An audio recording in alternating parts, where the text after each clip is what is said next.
That song really takes you in, doesn't it? Okay, go ahead. Jesus. Okay, turn the light up.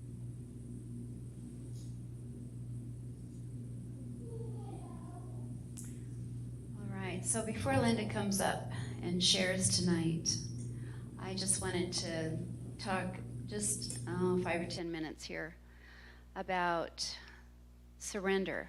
And this is what the night is about. And there's a foundation for surrender. And do you know what that is? Anybody got any ideas what the foundation for surrender is?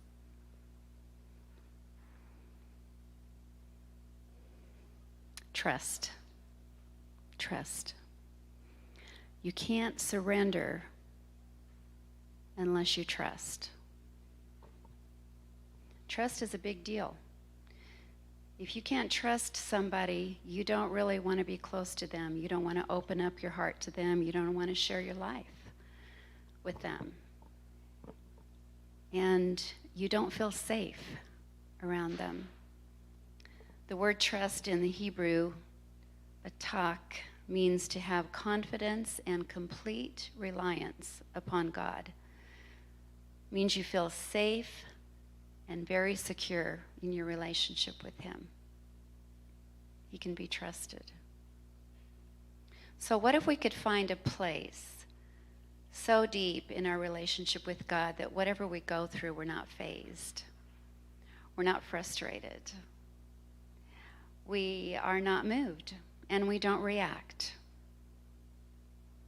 Does that sound impossible? Well, it's not. It's not impossible. There is such a place, and we can find it. Because God talks about it all the time. He says, I am your hiding place. I am the secret place of the Most High. The dwelling place of my presence. A safe refuge from the storm.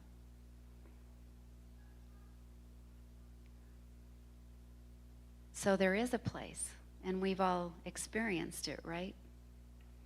Listen to these scriptures. Psalms 57:7 says, my heart, O God, is quiet and confident. Now I can sing with passion your wonderful praises. Awake, O my soul, with the music of his splendor song. Arise, my soul, and sing his praises. Your love is so extravagant, it reaches to the heavens. Your faithfulness so astonishing, it stretches to the sky. Psalms 59:16, David says, but I will sing of your power. Yes, I will sing aloud of your mercy every morning. For you have been my defense and my refuge in the day of my trouble. Psalm 61:3, for you have been a shelter for me, a strong tower from the enemy. I will trust in the shelter of your wings. So what do you hear in these scriptures from David's mouth?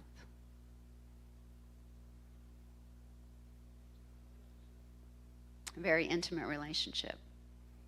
Do you hear trust, which is faith?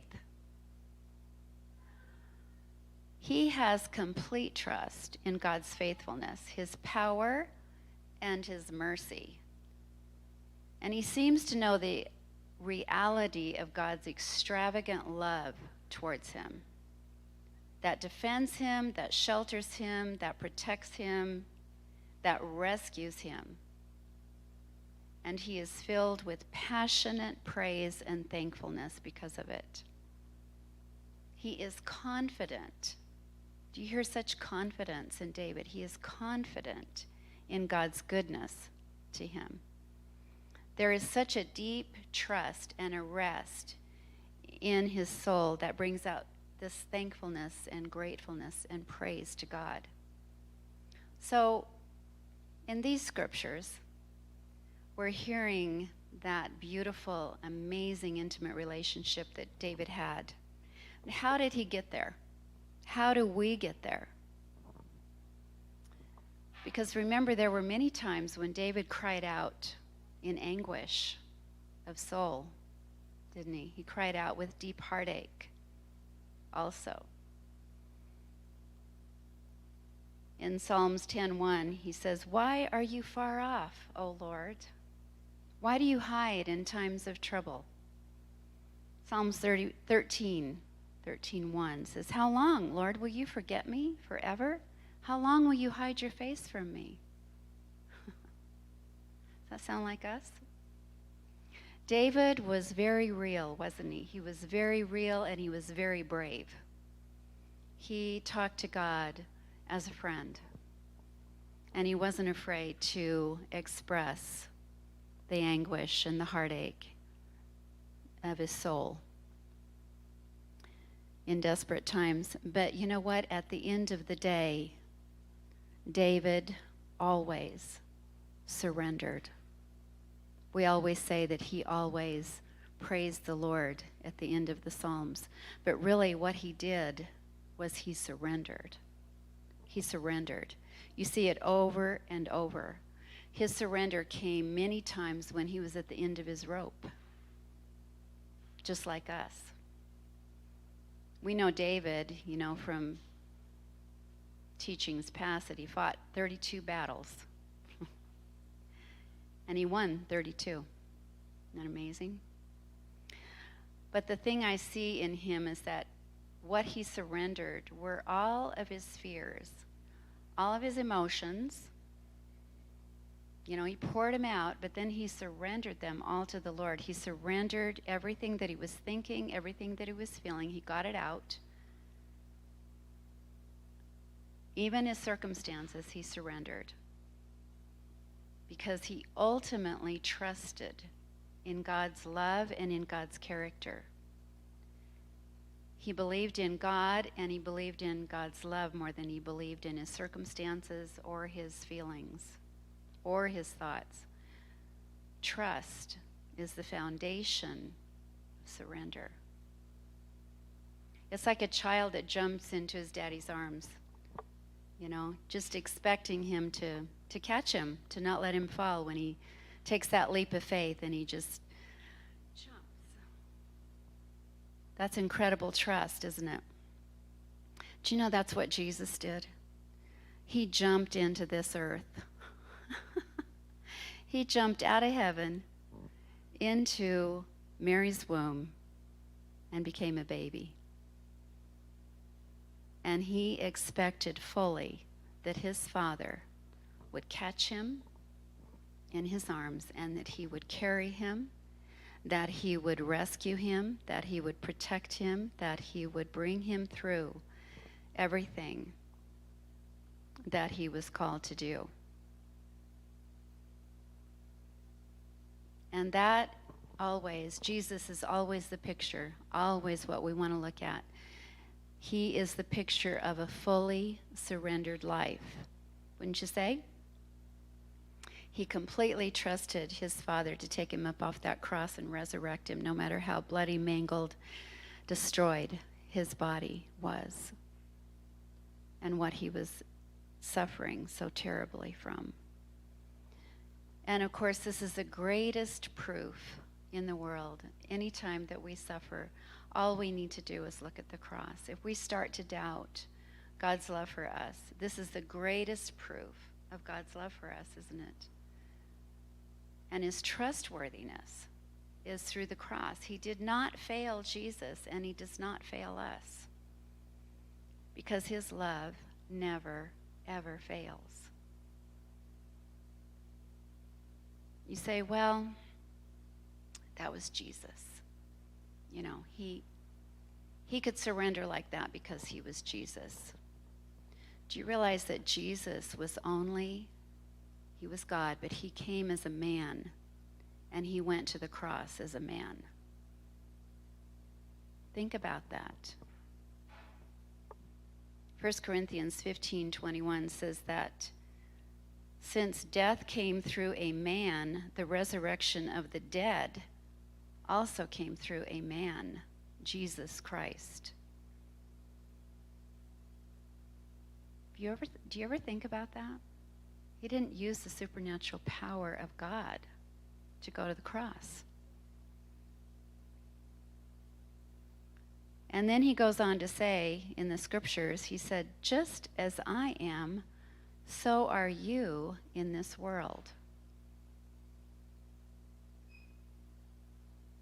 What does that mean? 1 John 4:17. This is where it says, love has been perfected among us in this, that we may have boldness in the day of judgment, because as he is, so are we in this world. We are everything that Jesus was and is. We are the salt and the light. We are in him and he is in us. And when he says, take up your cross and follow me, he means it. And you know what he also means? Is that you can do it. You can surrender yourself to God the same way that Jesus surrendered himself on the cross. You may think, oh, I couldn't do that. Yes, you could. If you trusted in the Father as much as Jesus trusted in his Father and knew his love and knew his faithfulness, you would be able to do the very same thing. We are made in his image. We are made in his likeness. We are in him and he is in us. So whenever you think, I can't do this Christian walk, I can't do it. It's too hard. I know none of you think that. But there are people out there, and there's times in our lives even when we said, God, I can't do this anymore. But we can, because we've got Christ in us, helping us every day to surrender and to give our lives to the Father, no matter what we're going through. So let's get back to David, or better yet, let's talk about real life stories. So what about your life? Have you ever struggled with faith, or have you wondered, is God going to catch me? Is he really going to catch me? Is he going to be there for me? Or is he going to let me fall? And in the midst of that trial, we're trying really hard not to fail. We're trying really hard not to fall. And that's not a bad thing. Because we have to learn to apply God's word to our circumstances. We have to exercise our faith. We have to grow up in him, and we have to grow in the knowledge and the understanding of who God is. Even Jesus had to do that. It says he grew in favor with God and man.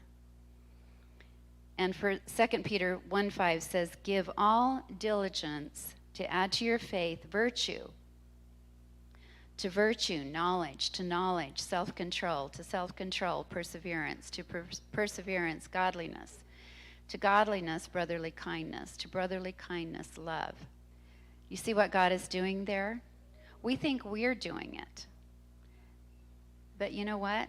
He's the one that does it through us. Even that. He is building the foundation under our feet.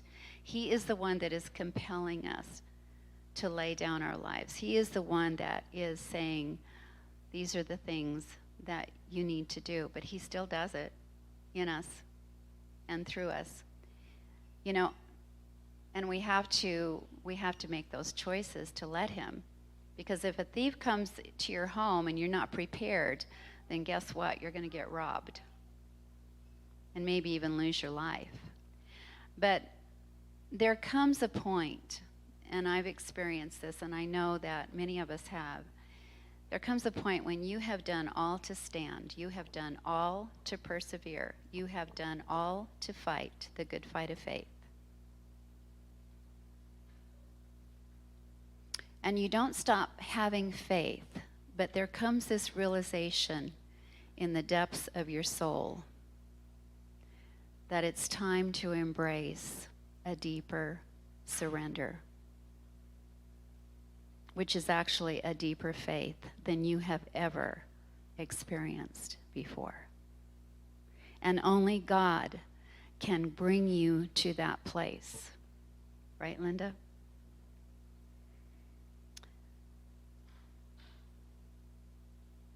So you begin to realize that it's time to embrace surrender more fully, even the struggle for the promise. Any control that you were hanging on has to go, as he helps you sink down into those loving arms where he catches you and he takes you where? He takes you to that hiding place. He takes you to that secret place in him where nothing else matters. Even the dream, even the end result, or the huge disappointment that you may have felt just fades away in this deeper surrender of faith in God that brings you peace, that brings you rest, that brings you calmness, and you have not stopped believing for one moment that God is faithful and that he will deliver you. But the struggle is gone, and you are in a whole different place in your soul. It's not giving up.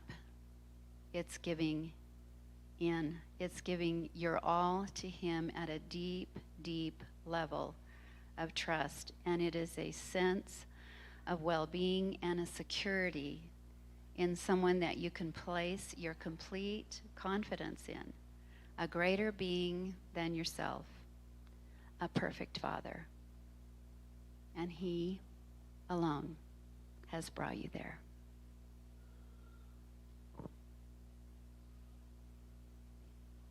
Linda, you ready? Thank you, Jesus.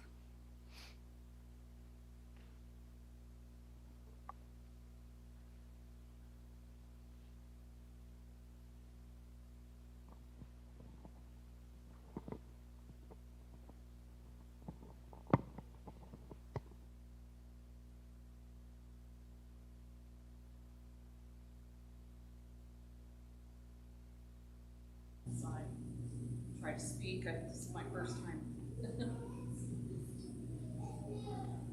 First thing I want to do is make a declaration that I sit enthroned under the shadow of Shaddai. I am hidden in the strength of God Most High.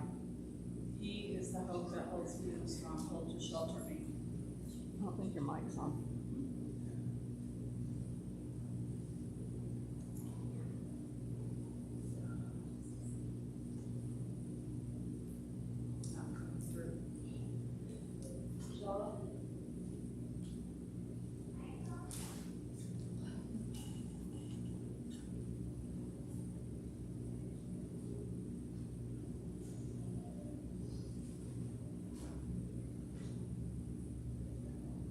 You guys know where I'm reading from.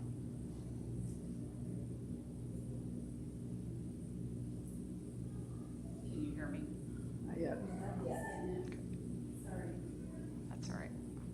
We'll wait. There we go. Am I on now? Yes. Okay. It's hard to hear yourself from up here, but I can. All right, let's start over. I declare over my life all the time these words, and it gives me strength and confidence. I sit enthroned under the shadow of Shaddai.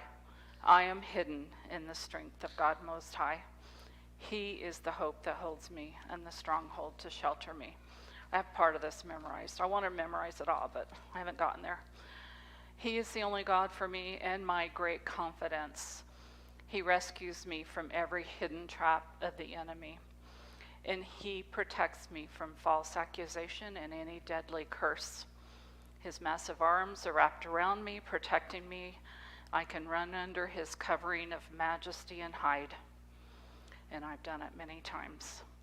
His arms of faithfulness are a shield keeping me from harm. I will never worry about an attack of demonic forces at night, nor have to fear a spirit of darkness coming against me. I don't fear a thing. Whether by night or day, demonic danger will not trouble me, nor will the powers of evil launched against me. Even in a time of disaster, with thousands and thousands being killed, I will remain unscathed and unharmed. I will be a spectator as the wicked perish in judgment, for they will be paid back for what they have done. When I live my life within the shadow of God Most High, my secret hiding place, I will always be shielded from harm. How then could evil prevail against me or disease infect me? God sends angels with special orders to protect me wherever I go, defending me from all harm. And if I walk into a trap, they're there for me and keep me from stumbling. I even can walk unharmed among the fiercest powers of darkness, trampling every one of them beneath my feet. So those words are words that I live by, and I believe in, and I declare it over me and my family. They are all protected because I have served the Lord and given my life to Him. So there's confidence in that, and He has shown me that and given me peace in that, because my family needs the Lord, as I'm sure a lot of our families do.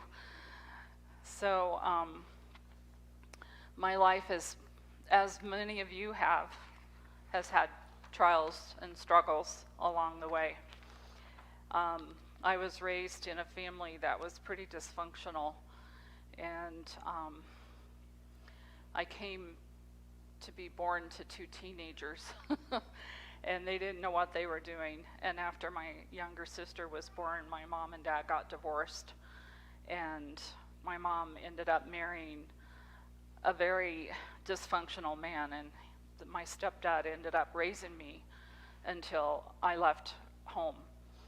But he was schizophrenic, he was abusive, and he sexually molested most of the girls in our house. So it was crazy, and we were always on edge, not knowing what was going to happen next. But I made it through, and God protected me.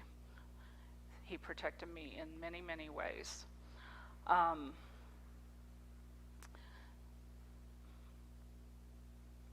don't want to go into a lot of detail on that, but my childhood was fairly good. We lived with that abuse, but there were times when God really turned me around and protected me and did some things in my life. And in middle school, I didn't try through school because I was always told I was dumb and I would never amount to anything. And so in middle school, I was a D and F student. And one day I just had this thought, I wonder what I could do if I actually tried. And I decided when I went into 9th grade, I'm going to actually do my homework and read my studies and see what I can do. I became an honor student, and I went all the way through college as an honor student on the dean's list. And lo and behold, I had a brain and I had intelligence, regardless of what I was told. And I determined that I would use my family as an example of what I didn't want, and use TV as what I did want. There were family shows back then that, like My Three Sons and, all of those old shows. And I was like, that's how family's supposed to be. And that's how I'm going to live my life.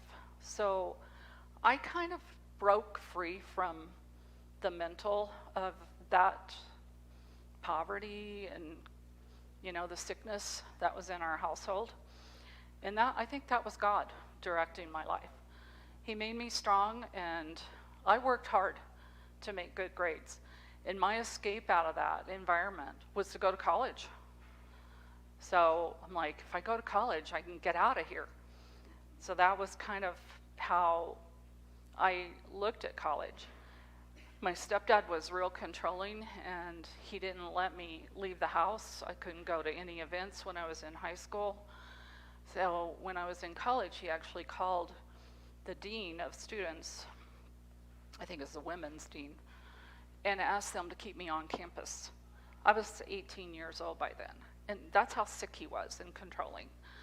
So I broke out of that, and I kind of, I had my college years where I partied and dated, and I did the normal college things, but I was still a good student and graduated. But I met my husband there, and we eventually got married, and we had 3 sons. And I had a career. My career was in interior design, but I ended up selling furniture and doing design work combined with that. But I've always been career oriented, and I've worked most of my life. I did stop working for about 8 years to raise my boys. And they say they had a good childhood, but I was married to a guy who was kind of caught up in dysfunction and addictions. And I didn't know it at the time, but he was pretty caught up in sexual addictions and eventually went into alcoholism. And we eventually got divorced. I had to run away and escape the craziness. It got stupid and it got really bad. By that time, my boys were leaving the house. Last year, high schooler just graduated, and I left and got my own life and bought my own house and had peace for the first time in my life. But God protected me. So I was raised by a stepdad and my mom always told me that I didn't want to meet my real dad, that he was a real piece of work, and so I just took her word at it. I did see him a couple of times as a child, just for a little bit, but I always wondered about him. And one day during my marriage, I got a phone call from an uncle that said, "I'm your dad's brother, and we've been looking for you and your sister for 10 years. And I was like blown away, because when I left home after confrontation with my stepdad, I never went back. I was on my own. I didn't have a family. And when I married my husband, his family was my only family. So I just lived my life I left my mom behind and my sisters and brothers. And when I ended up meeting my dad, it was a whole new world. He explained to me that he was a Christian and he never came back to see me and my sister because my stepdad threatened to kill him, and he just felt like he needed to keep the peace. But when I met him, I had 2 sisters and a brother, and I had a stepmom, and they lived in Grand Junction, Colorado. I was raised in Oklahoma. So we moved out here to be near my parents. And my stepmom has really spoken into my life and been more of a mom, my spiritual mom, than I ever had. My mom was good to me, but it was just different. So God moved in setting me up with my dad and putting me back in his life. I was at 30 years old about that time. So it was a God thing. And I moved out here and started a new life, and it's been pretty good. Alcohol has kind of played a part in my life. My stepdad never drank, but he was still hard to live with. But my husband and my sons have all been caught up in alcoholism. And it did cause me to have a divorce, and ended up getting out of that. And 2 of my sons have really struggled with it. I did lose a son to alcoholism in 2021, and that was rough. But I had peace through it. And I'm the one that dealt with it. I'm the one that arranged everything. I'm the one that was in the hospital with him. And I had the peace of the Lord. And I felt like he was out of his struggle, and I know he went to heaven. He'd accepted the Lord in my living room, and we celebrated together before that happened. So God helped me through that. I led a memorial service in my backyard for him, and it was beautiful. God gave me the strength to do that. And shortly after that, I had my first bout with cancer. It was it was hard and unexpected. I went through 6 months of chemo, and the hard kind where you lose your hair and you can't move and you get sick. And so I was home off of work for 7 months. And the Lord provided the finances that I needed. I had taken out an Aflac policy, and it provided income for me during those months.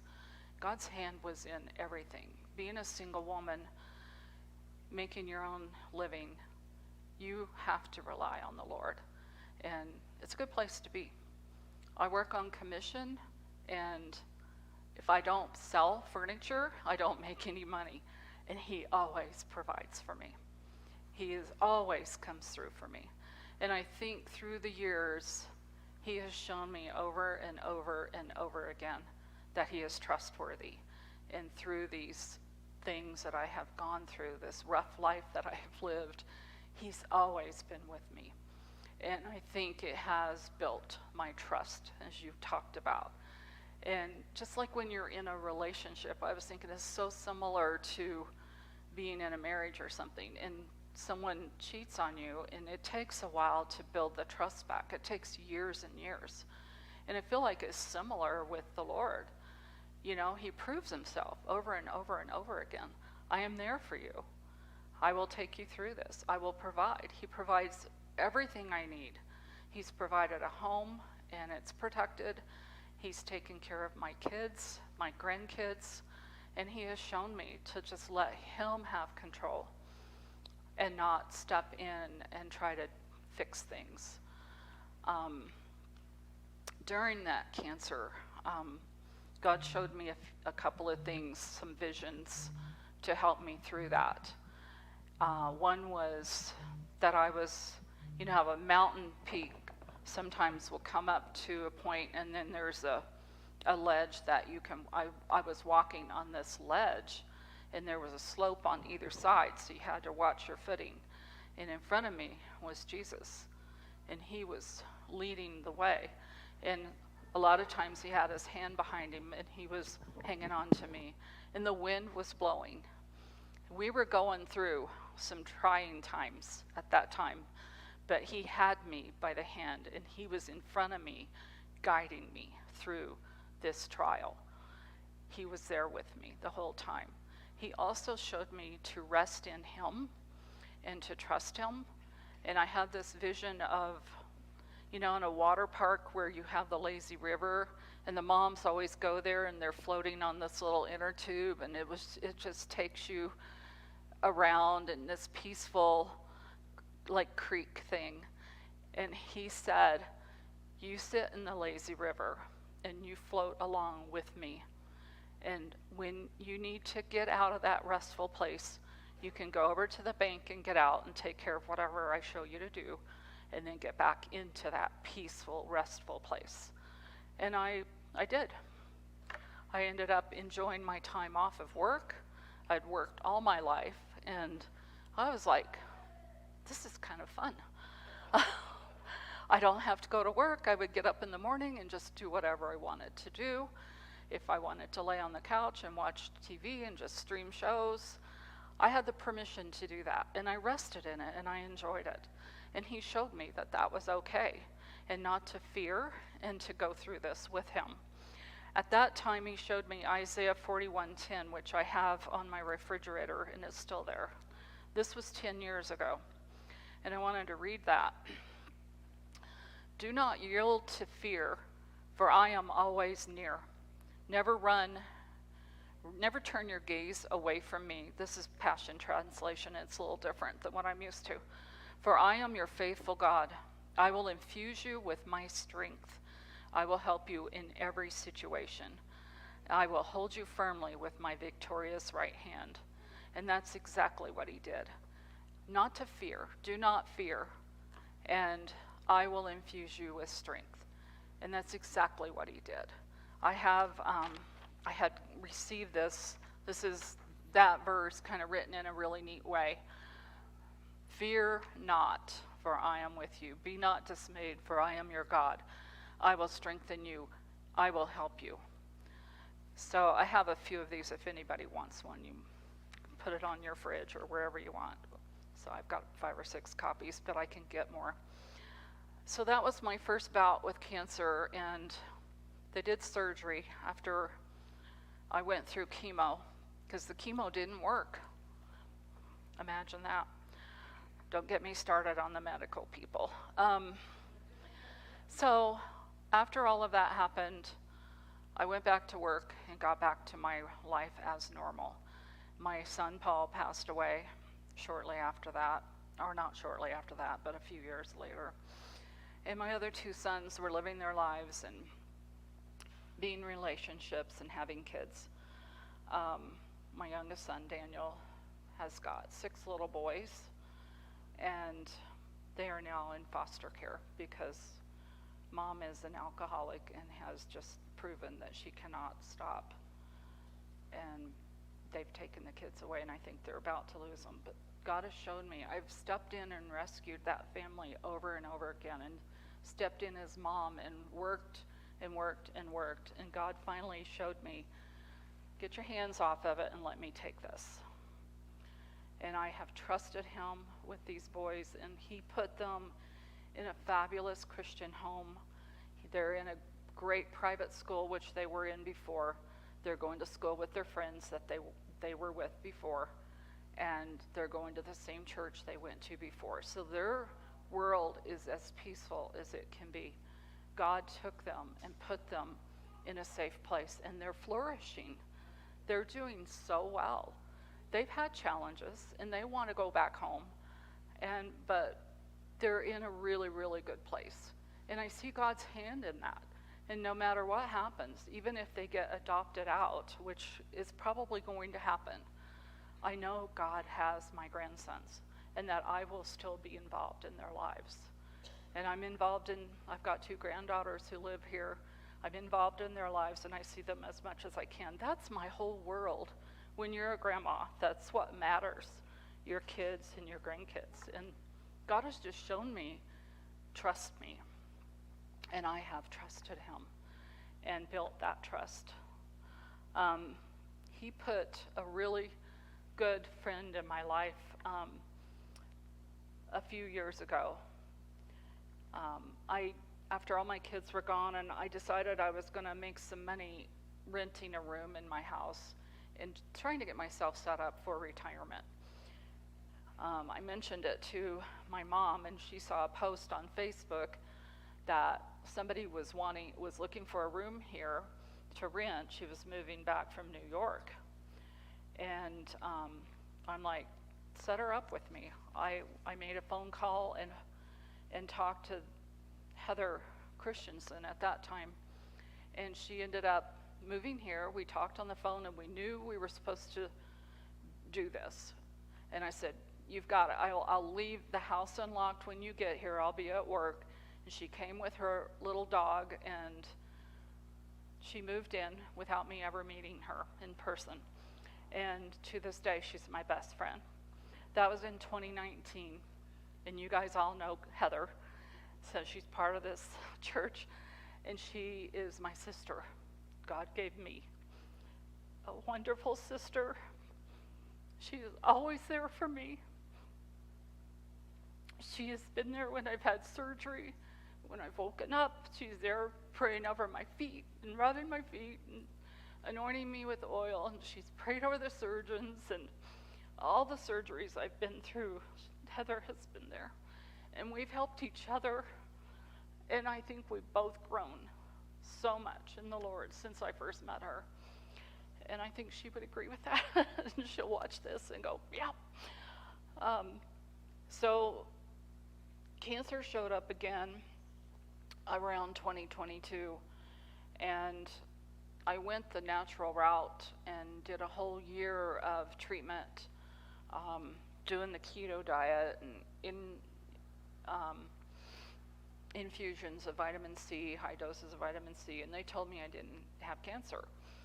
Well, it turned out I did. I got pneumonia, and we ended up going through treatment again. I actually saw an oncologist, and we started treatment. So I went on an oral cancer drug, what do they call it, chemo, and a hormone blocker. And after 2.5 years, I was just tired of the side effects. And I was praying for God to please get me off of these drugs and heal me. And I really felt like he did. It happened right here in this place. I had an experience where 3 people told me they saw me facing a door or a gate, and God was wanting to take me through it. And I felt like that was what I've been praying for, to get off of these drugs. Because I knew I'm healed. I'm already healed.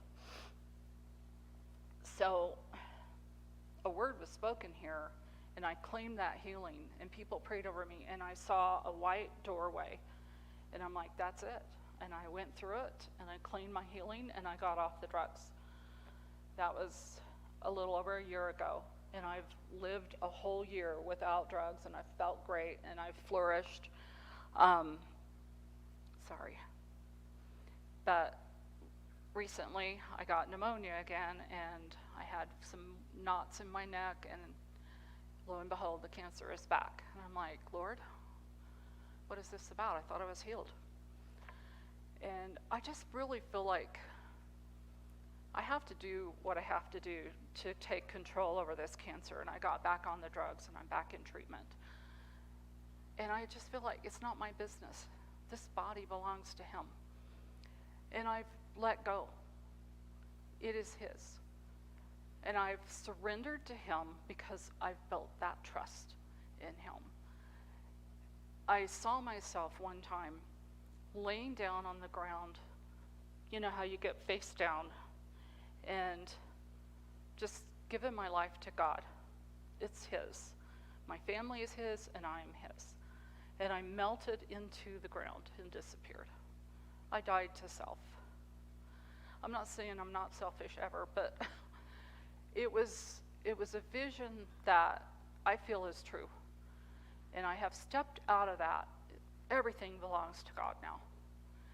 And I trust him with everything. And if I have to go through chemo treatments again, that's his business. I'll do it. I've got to keep living this life and do his work. And if this is what it takes to do it, then I will. And he's given me several verses to encourage me, and I wanted to share a couple of them with you. Sorry, my nose is... So in Philippians 4:11, this speaks to me so much. I've learned to be satisfied in any circumstance.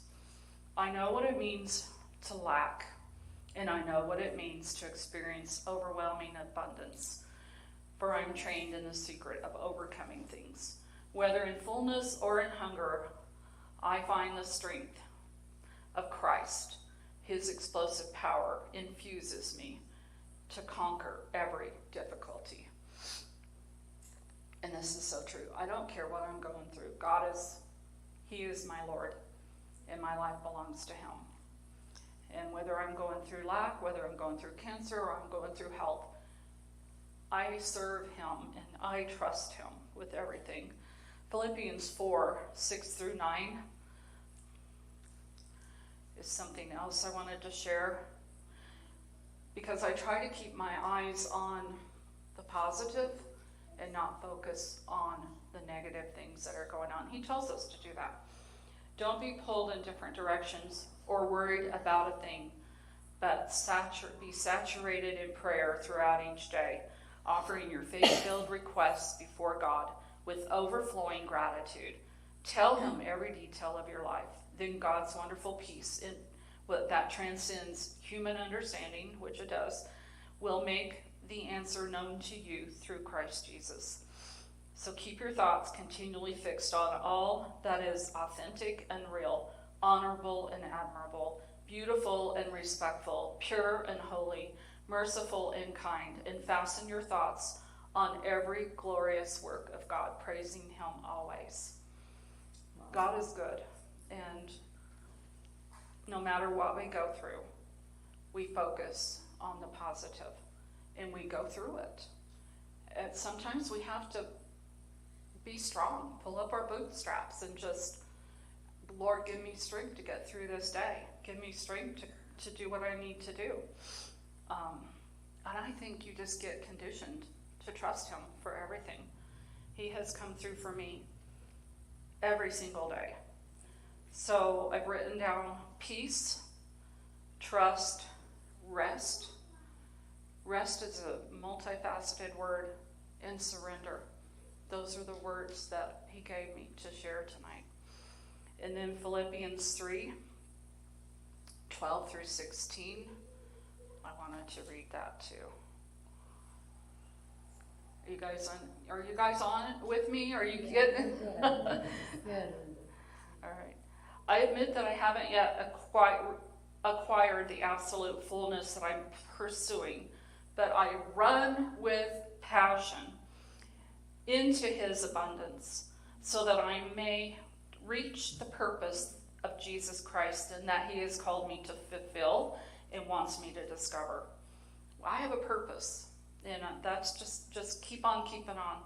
I don't depend on my own strength to accomplish this. However, I do have one compelling focus. I forget all of the past, and I fasten my heart to the future instead. I run straight for the divine invitation of teaching the heavenly goal and gaining the victory prize through the anointing of Jesus. So good. You can read more of that, but God is good. He is trustworthy. And there's a song that has kind of spoken to me through the last few years, and it really tells where I am with the Lord. And I'm going to read it, and then I'm going to have them play it for you guys. And if anybody wants to come up afterwards and surrender or get prayer or whatever you need tonight, come on up. This song goes, I love you, Lord. Your mercy never fails me. All my days I've been held in your hands. From the moment that I wake up until I lay my head, I will sing of the goodness of God. Mm-hmm. All my life you have been faithful. All my life you have been so, so good. Every breath that I am able, I will sing of the goodness of God. I love your voice. You have led me through the fire. In the darkest night, you are close like no other. I've known you as a father, and I've known you as a friend, and I have lived in the goodness of God. Your goodness is running after me. With my life laid down, I'm surrendered now. I give you everything. Isn't that good? That's so good. It is so good. I like it better reading than singing this song. So Joel, will you play that song, or Tim?